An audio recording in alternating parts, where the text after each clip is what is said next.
so that we can put to rest this issue of waivers, because it's been going back and forth. Will the former president be okay that if we draft the waiver now, that it be signed today instead of tomorrow? Will you be fine with that, Mr. President? Anong kapalit, sir? Hindi. Sampalin ko siya sa publiko. Wala naman. Ngayon na. Wala pong ganunan. Chairman. Sampalin ko sa Chairman. Session suspended. Session suspended.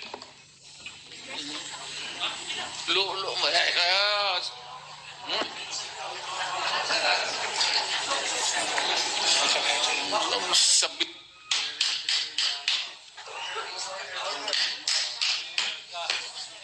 Pero ito po yan. Nakita niyo po kanina nung sinabi ni Chairman Suarez na kung pwede siyang pumirma, ano hong ginawa niya, nang gulo siya, no? Pero baka pwedeng ibalik natin dun sa issue na pipirma siya ng waiver. O baka ngayon, nagtutulog-tulugan naman, ho. So, pwede po natin papirmahin ng waiver pa rin. Yeah, Senator Trillanes, we'll get to that item later. So I gave you your chance to speak, and I will now recognize Congressman Sendanya. Yes, Congressman Sendanya. Thank you. May I interrupt? Mr. Chairman. Just one more. I was not sleeping. I was praying I hope for his soul. I hope I was included in your prayers, former President. Nagdarasal po ako. Hindi ako nagtutulog. Okay. Yes, Chairman Paduano. Mr. Chairman, since Sir Chair, I am more particular on the case that you just have recently filed, the 6.4 million shabu, and that was filed before the Department of Justice, correct?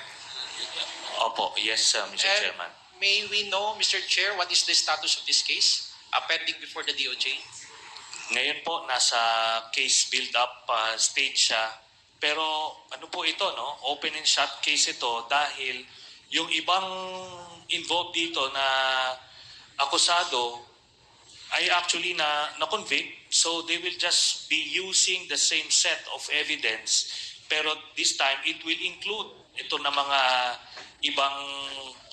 ibang mga personalities na hindi nasama dun sa unang kaso, Mr. Chairman.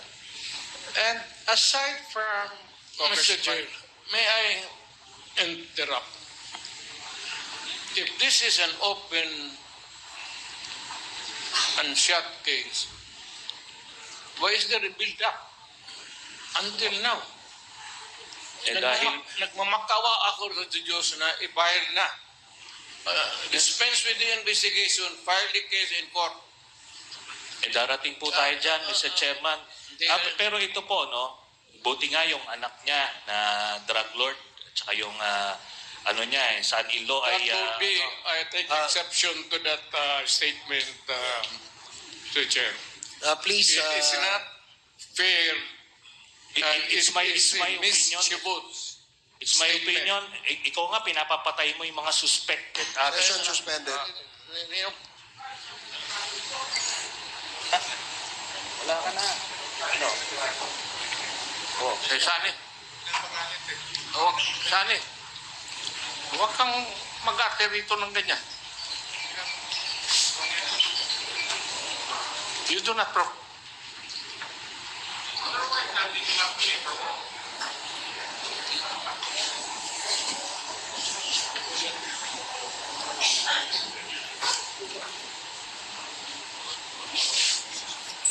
Please avoid calling names. We can conduct this hearing professionally and calmly. So avoid calling names para hindi po tayo magkaroon ng sakitan. Hearing is resumed. So is it now the understanding of the committee when the former president was asked by Chairman Akop that would the president be willing to sign any waiver? Would that be safe to assume, Mr. Chair, that would be conditional? Or because I presume when former president right away answered the question of Congressman Akop, I presume that it was actually in affirmative and it was actually in all candidness, all honesty. I'm sorry. The problem is what is the purpose of this investigation? Am I under the investigation? Bakit ako mag-produce maghingi kayo ng bank accounts ko? Yes, Mr. Chair, I was just merely What requesting. is my purpose here? No, Mr. Chair, with all due respect, I was just merely confirming. That's why when I asked the former president, confirming and to elaborate further on the question propounded by Chairman Akop, it got my curiosity and I got intrigued because, when the question was straightforward and the answer was also given straightforward. I was just confirming now, Mr. Chair, with the former president. Yes, please. Ayaw ko kayo magduda. So if not in public, I'll give you a copy. I will show you a copy on condition na it sticks with you. Thank you. With that, Mr. Chair, I guess it was clarified by the president. I would have wanted, for example, for the response of the former president to really be in accordance with how he responded in affirmative, but based on the clarification right now, Mr. Chair, it seems that it seems that it was conditional, no, Mr. Chair. Just for a confirmation lang po and for clarification, Mr. President. Hindi, ang kasi ang problema Chairman. sa joint account kasi yan. So I had it back of my mind about my wife. Okay, I understand that, Mr. Chairman, Mr. I'm President. sure you have a wife and you have bank accounts. Yes, I have a lovely wife, Walang yes, Mr. solo President. dito na may bank account tayo. It's always, pagka may asawa ka, joint talaga yan. That is the Filipino way of doing it. Thank you, Mr. President, Thank you. for your straightforward answers. Thank you, Congressman Mr. Chairman. Adjong. Mr. Chairman. Yes, former Senator Quintanes. Well, just for the record, joint account between Duterte and Vice President Sara Duterte. So sila not the wife. Yun po ang dun sa nakuha natin. And just like what I anticipated earlier, Mr. Chairman, na yung pagsasabi niya na he's willing to sign a waiver, it's the same thing. It's always a bluff. Ngayon, yung sasabihin niya, sasampalin daw ako, pipirma siya ng waiver, sige po, pwede, papayag ako, sampalin niyo ako, pero pirma muna kayo sa waiver. Hindi pa Mr. rin. Chair, So, it's a Mr. Chair, point of order, just to maintain decorum in this proceeding, and just to be fair, may we request the former senator not to provoke any resource persons because that won't do any good to anyone. I apologize, Please, Mr. thank you Chairman. very much, Mr. Chair. Naaral din po ba kung posible na meron ding ibang sources yung pumasok na mga pera na yon maliban sa drug money? Kasi gusto natin ma-verify po talaga if ever nga, halimbawa, matris po na may ibang mga income sources, legitimate man or illegitimate o kung ano man, maliban sa drug money. Naaral din po ba yung ganong possibility? Noong una, yun po ang kinoconsider namin, no? Kaso nga, based dun sa testimonya ni Arturo Las Cañas na sinubmit sa ICC, itong si Sammy Uy at si Michael Yang, sila po yung kumaga mag-partner, ano? Siya yung parang nagpa-front. Tapos tinignan namin yung mga negosyo nito ni Sammy Uy, hindi siya pwedeng mag-yield ng ganong dividendo na 40 to 50 million every 6 months na dinidistribute. Yung pa lang yung nakita natin doon sa paper trail.